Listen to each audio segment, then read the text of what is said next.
My name's Colin, welcome to 4 Ounce Insight, and we've just watched the press conference for Francis Ngannou, Tyson Fury. What a laugh. Both men very, very complimentary of each other. Both men very much believing they can win this one. The only thing I would say I was a little bit disappointed about was MMA kept being referred to as UFC, which I think was a bit unfortunate for Francis. I think he had an opportunity to hype up the PFL with great friendly press conference, lots of respect shown. Hopefully I can try and grab some fighters around there. I'll give it a shot, guys. Wait, what? 4 Ounce Insight at the Battle of the Baddest, the biggest presser in town? Francis Ngannou, Tyson Fury. How the hell did that happen? Whew. What a crazy day. What a crazy day. And it started with a pretty awful journey to work. And during that time, I was listening to Sean Strickland and Daniel Cormier have a conversation. And in that, not that Sean's known for his massive insight, no offense, he said something that couldn't have been more apt for my day and pushed me to do things I wouldn't normally do. Opportunity doesn't care whether you're prepared or not. It just shows up, just comes knocking. Wow. Wow. Here's some highlights of that presser.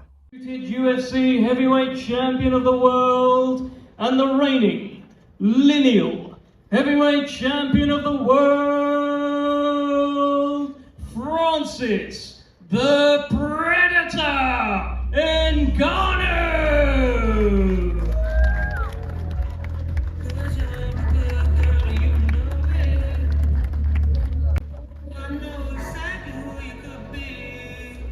And now let's welcome to the stage his opponent on October the 28th. Hailing from Morecambe, England, he is unbeaten with a record of 33 wins and no defeats, 1 draw with 24 wins coming by way of knockout. Presenting one of the greatest stars in the history of boxing, ladies and gentlemen, please welcome the 2-time world champion and the reigning WBC and lineal heavyweight champion of the world, the Gypsy King, Tyson Fury!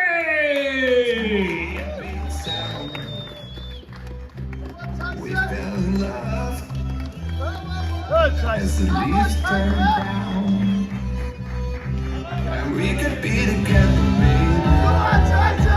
The sky's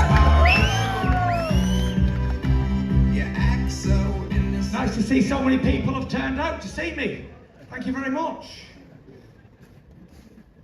If you haven't heard, I've got an energy drink out called Tyson Fury. Try it if you want some balls.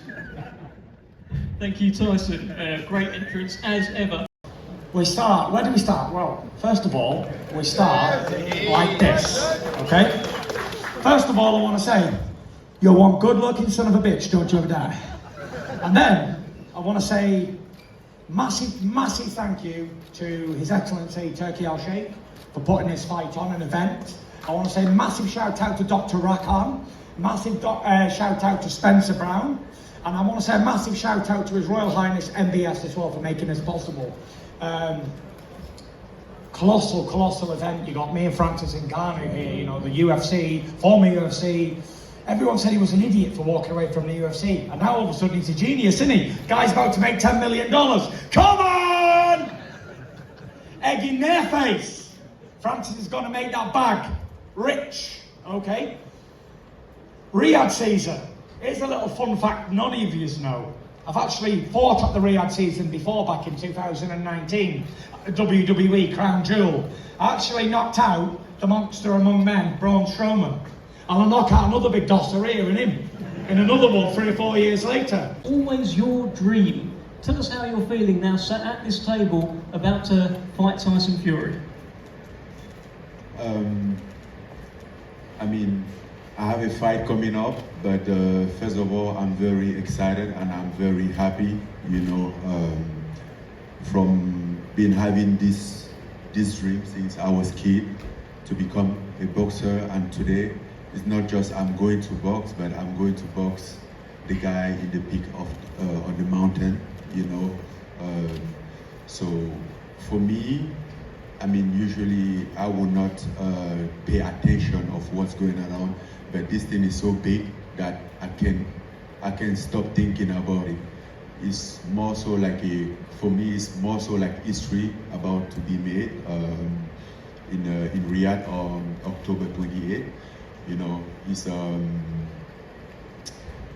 mean, it's something that I didn't see it coming, even though my dream was always there, and I hope that is gonna happen someday. But I didn't see it lay out this way to be like one of the biggest events in the world, because we are going to, it's not just a fight. We are going to be open up Riyadh season, so it's a cultural event that we are fighting on, and we just make this fight bigger and bigger.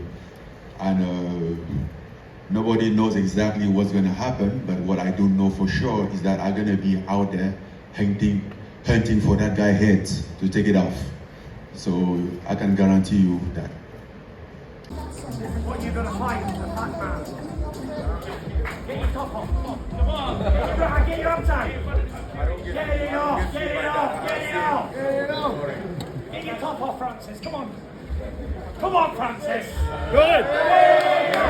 Come on, guys. We need to give encouragement. Come on. Okay. Come on, Francis. Get it off. Yes, the baddest man on the planet.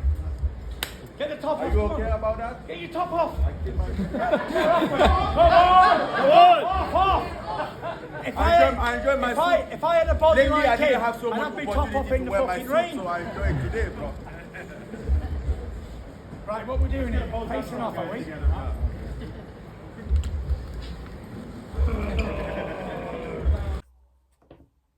So was I prepared for this opportunity? Hell no, not even close. It was just the weirdest day. I didn't have my jacket, my tie or my waistcoat, because I'd taken it off because it was hot. I'm out running an errand and I get the invite from a good friend of mine, who I will be doing a video about this fight with. He's by far one of the most knowledgeable boxing men I know. I really can't wait to do that video. I'm gonna learn a lot. So he sends me the invite. I have to finish my errand, get all the way down to Tottenham Court Road, which I do. I've got my phone, no camera, no setup, no mic. Quickly purchased one of those kind of cheap kits, something I could hold and then at least point in the sort of general direction. Had a mic on it, not compatible with my phone, had to get an adapter. Check my phone, I've got 13% battery. Like, it just goes on and on and on and on and on. So, I do all that, think I'm going to catch a little bit of filming, enjoy the event. This is a new thing for me, sort of seeing that from the other side, not looking at it through a screen. And then towards the end, the fights come down, there's media huddles, you know, some of the big boys are there throwing elbows. And I think that I'm not going to get anywhere close. I'm going to head off now. And as I turn in the distance, I see Mr. Dan the Outlaw Hardy. And there's very few people around talking to him. And if I'm honest, I was going to run up and just ask if I could take a photo. There are a couple of gentlemen in front of me having a chat. And then that silly little phrase, opportunity and preparedness, it doesn't care. I'll take a punt. I'll take a punt. Now, caveat, first part of that video, it skips through. The reason it skips through, because no one wants to see a middle-aged man gushing like a schoolgirl in front of someone he respects. But what a gentleman, and he answered my questions, which I'll jump to now. I might pop a little video of me in between explaining some of my questions again, because I was completely unprepared and the things I wanted to say didn't really come out the way that I necessarily wanted to frame them. It's not that they didn't hit the mark, as it were, but I think I framed them in a way that potentially would have changed the answer. But I'm going to admit it, I was nervous, which is new for me. You know, I don't generally walk around worrying about what people think. It's kind of the beauty of getting older. You seem to care a little less. But I was a real fanboy. I don't mind admitting it. You can hear it in my voice. I am giddy. And he was super patient, super polite. You know, for him, it must have been like explaining the alphabet to a child. And like every good teacher, he was patient. He was encouraging. And he was just very humble and very, very polite. So, watch me embarrass myself. Enjoy. It's gonna be a bit shaky. So I'm here with Dan Hardy, Mr. Lead Left Hook, and actually the inspiration for me doing my YouTube video. Very cool.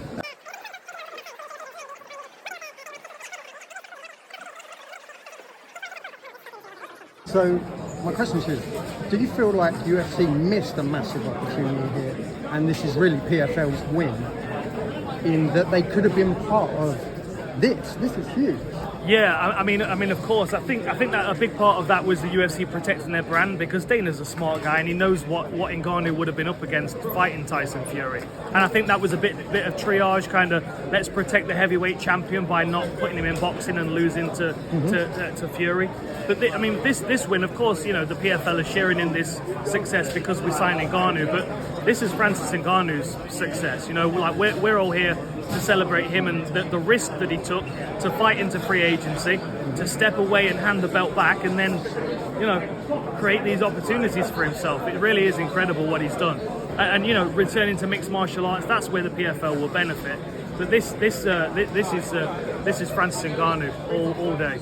And how worried are we that in the heat of the moment he might lead with his chest, start swinging from the rafters, and leave himself very exposed? Well, we've seen it before with Rosenstrike and things like that. Yeah. Do you think he's honed his discipline well enough? I certainly think the version that we're getting of him right now is the right version to take this task on. I think if this had have happened even 3-4 years ago, it wouldn't have been the right time for him. And I think, you know, he knows what he's up against. He knows the risk that he took to put himself in this situation. So he's going to do the work to prepare himself. I mean, bringing in Mike Tyson is genius. Not only because it's Mike Tyson, but because stylistically what Mike Tyson does very well is what Ngannou's going to need to do against Tyson Fury, right? He's the smaller heavyweight, he's the power puncher, he's got to get inside the jab. I think the move to work with Mike Tyson's a really, really smart thing.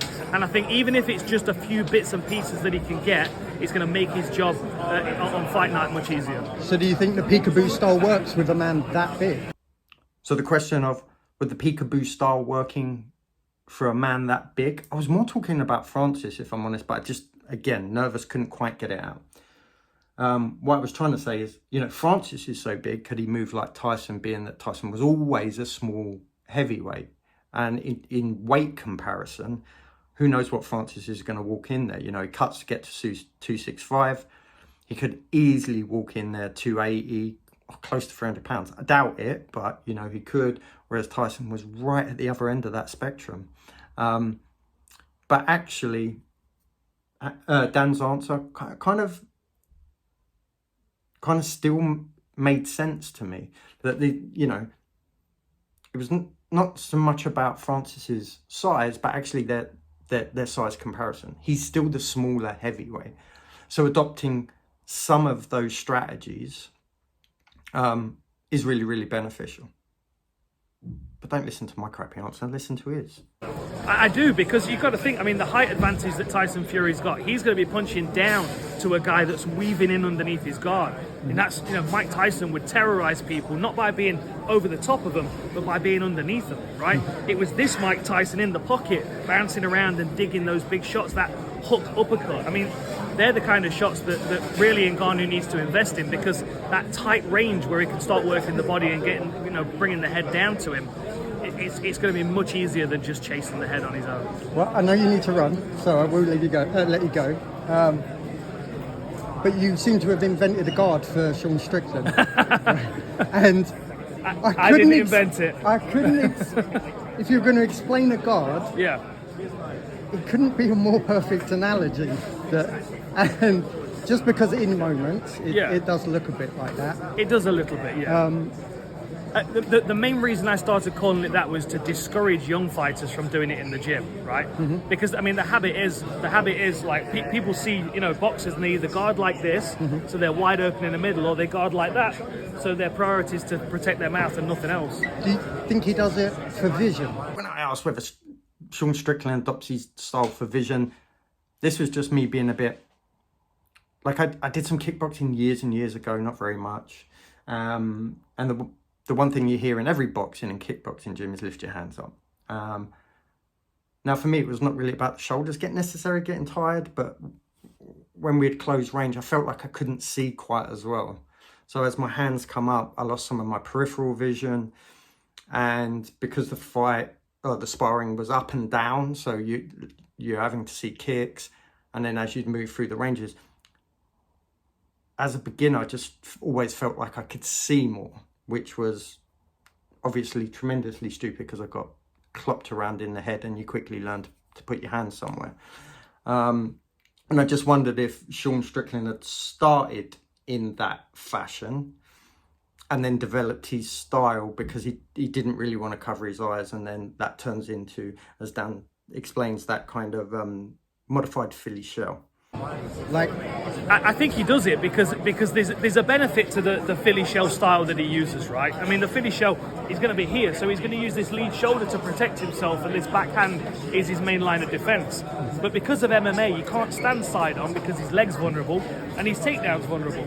So he's changed this same style to there, but the guard stayed the same, and it just doesn't work for me. It doesn't work for MMA. I can see the battle in your mind, you know, as well.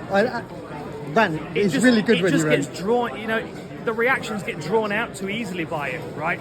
I mean, this hand being back here is fine, but it can't start coming out here to catch punches because then there's a window open. That's what Pereira did to him, you know.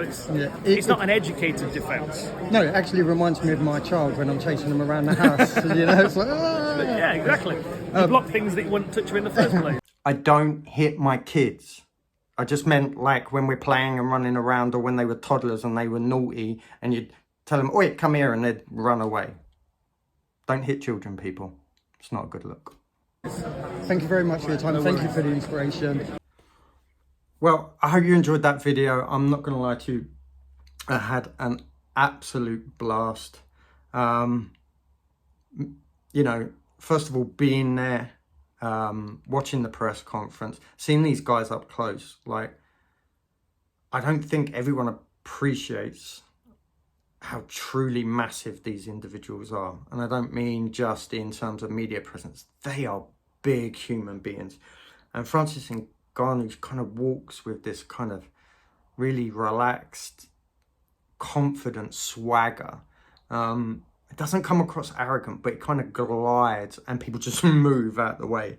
And then Tyson being almost the opposite. He's this huge man with immense amount of energy, and he's bouncing around, and, you know, he's talking and shouting, and he's really charismatic. And there was a real kind of, there's a real difference there, you know. One's very extrovert and one's seemingly very introvert. Now, I'm not sure if that's, you know, English isn't Francis's first language, but I don't get that impression. I think he's like that. I think he's just a quietly confident man that's, you know, really, he's been through it all. So nothing's new to him now. Nothing's shock. There's no pressure there. He's achieved everything, and he's going to achieve more. He's just going to keep going and live his life and try and fulfill every single dream that he has. And that has to be admired. And, you know, I did really think in terms of promotions, and I very much like that when speaking to Dan Hardy, he was like, this is about Francis. And I guess I kind of forgot that. which I'm kind of a little bit disappointed in myself, because he did take a very bold, brave move. And you can't say it hasn't paid off. You can't say it hasn't paid off. And I was a naysayer. Like, I was saying, shouldn't do it. And that's the beauty of doing stuff like this. I got an opportunity to hear someone else's insight. And that's why I'm doing this. That's why I'm doing this channel. I don't think I know it all. There's plenty of people that know more. And we all have different knowledges and experience of this sport. And I want to learn as much as I can. And really, embrace the sport in its entirety. Amateurs all the way up, the different divisions. The different fighting styles that come out of different countries, all of it. I want to know it all. I want to learn it all. I also had the pleasure of meeting Dan Hardy's wife, UFC fighter Veronica Hardy, who is as equally pleasant, polite, welcoming, again, middle-aged, sweaty fanboy, bouncing up and down like a moron.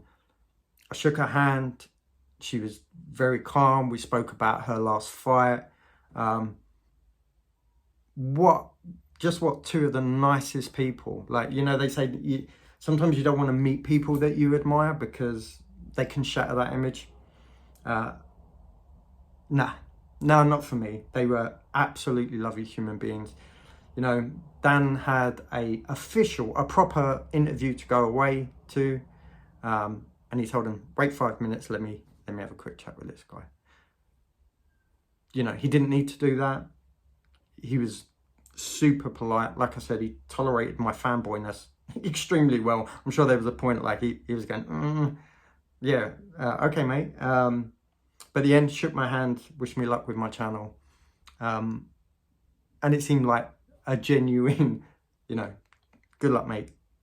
Good luck with your YouTube channel, as opposed to, good luck, mate, you're going to need it. But an amazing experience.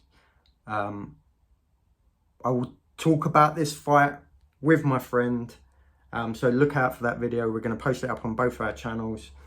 And a big thanks to him for really giving me that opportunity. As unprepared as I was, I wish I'd written down questions. I wish I knew who was going to be there. As it turned out, it was just a really good... It started off a bad day and ended in spectacular fashion. I couldn't have been happier. So big thanks to Dan and his missus. Big thanks to the team there that put this together, because it was brilliant. The canapes were great, and it was a lot of fun. And I think everyone's going to be looking forward to this fight. That's my 4 ounce insight. Let me know yours in the comment section below. And until next time, have a good one.